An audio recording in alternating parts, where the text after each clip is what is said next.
नीम करोली बाबा को इस युग का सबसे महान संत माना जाता है। बाबा का वास्तविक नाम लक्ष्मी नारायण शर्मा था।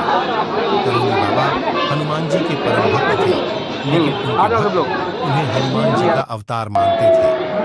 नीम करोली बाबा के जीवन से जुड़े कई चमत्कारी किस्से सुनने को मिलते हैं, जिसे लेकर बाबा देश विदेश तक खूब प्रसिद्ध है।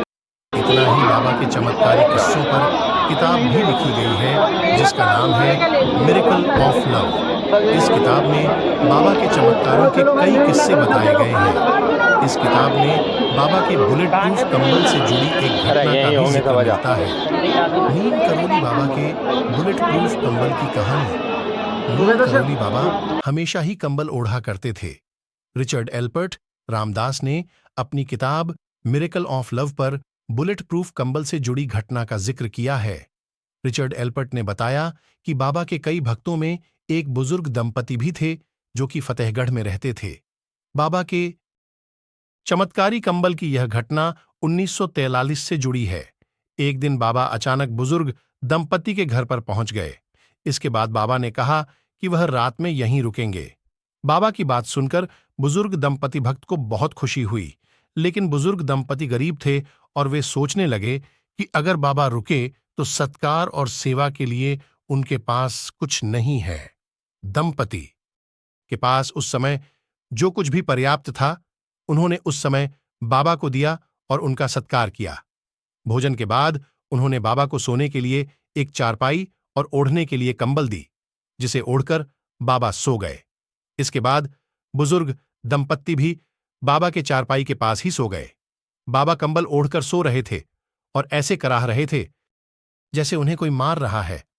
दंपति सोचने लगे कि बाबा को आखिर क्या हो गया। जैसे तैसे रात बीती और सुबह हो गई। बाबा ने सुबह चादर लपेटकर बुजुर्ग दंपति को दे दी और कहा कि इसे गंगा में प्रवाहित कर देना, लेकिन इसे खोलकर नहीं देखना, वरना मुसीबत में फंस सकता है। बाबा ने यह भी कहा कि आप चिंता न करें, आपका बेटा महीने भर के भीतर लौट आएगा।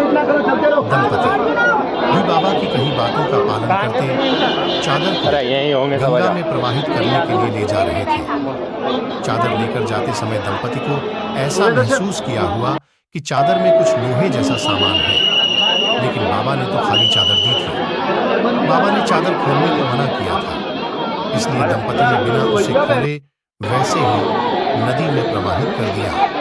बाबा के कहे अनुसार 1 महीने बाद बुजुर्ग दंपति का बेटा भी बर्मा फ्रंट से घर लौट आया। यह दंपति का इकलौता बेटा था, जो कि ब्रिटिश फौज में सैनिक था और दूसरे विश्व युद्ध के समय बर्मा फ्रंट पर तैनात था। बेटे को घर पर देख बुजुर्ग दंपति की खुशी का ठिकाना नहीं रहा, लेकिन बेटे ने अपने माता पिता को ऐसी घटना के बारे में बताया जिसे सुनकर वो हैरान रह गए। बेटे ने कहा कि लगभग महीने भर पहले एक दिन वह दुश्मन फौजों के बीच घिर गया और रात भर गोलीबारी होती रही। इस युद्ध में उसके सारे साथी भी मारे गए, लेकिन वह अकेला बच गया। बेटे ने कहा कि मैं कैसे बच गया, यह मुझे भी मालूम नहीं। उसने कहा कि उस पर खूब गोलीबारी हुई, लेकिन एक भी गोली उसे नहीं लगी। रात भर वह जापानी दुश्मनों के बीच लड़ता रहा और जीवित बच गया। इसके बाद सुबह ब्रिटिश फौज की ओर टुकड़ी आई। दरअसल यह वही रात थी जिस रात नीम करोली बाबा बुजुर्ग दंपति के घर आए और रुके थे। बुजुर्ग दंपति की आंखें भर आईं कि उनका बेटा सकुशल घर वापस आ गया। साथ ही दंपति बाबा के चमत्कार को भी समझ गए थे। कारण है कि अपनी किताब मिरेकल ऑफ लव में रिचर्ड एल्पर्ट ने इस कंबल को बुलेट प्रूफ कंबल कहा है। आज भी कैची धाम स्थित मंदिर में बाबा के भक्त कंबल चढ़ाते हैं। बाबा खुद भी हमेशा कंबल